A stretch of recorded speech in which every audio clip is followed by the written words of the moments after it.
Hello. Hi, Deanna. Good morning. Afternoon. Good morning already. I don't think there's any doubt that the work that the Carter Center has done in monitoring elections has encouraged people to have more honest elections.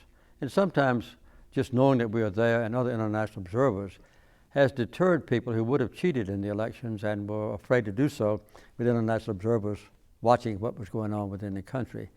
Pleasure to meet you. Nice to Katie see you. Thank Foodie. you. So we condemn a few elections if they are so bad that they just completely violate the will of the people. But in general, we try to assess the election. If it's relatively good, make recommendations for the next election, and then hope that the election commission and the people in charge of the politics themselves, the president and others, will implement suggestions that we make to assure that the elections improve before the next one is held.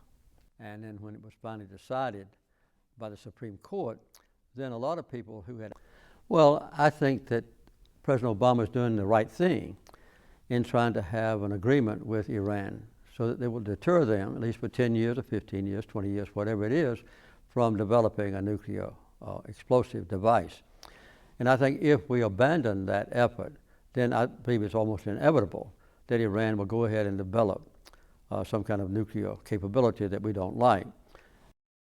But I think Israel needs to stay out of it.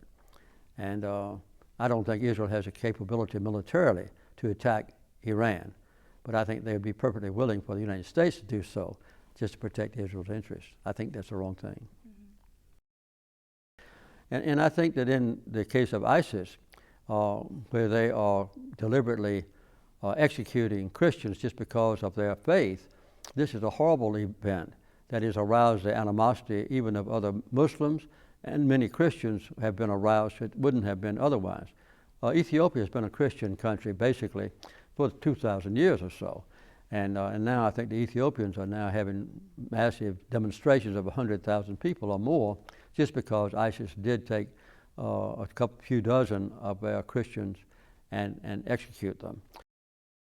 I'm not going to comment on particular candidates, but I would like to see the United States take strong moves in both party leadership to guarantee that the average working people have an equal right compared to the richest people who have now begun to control the elections with their massive contributions.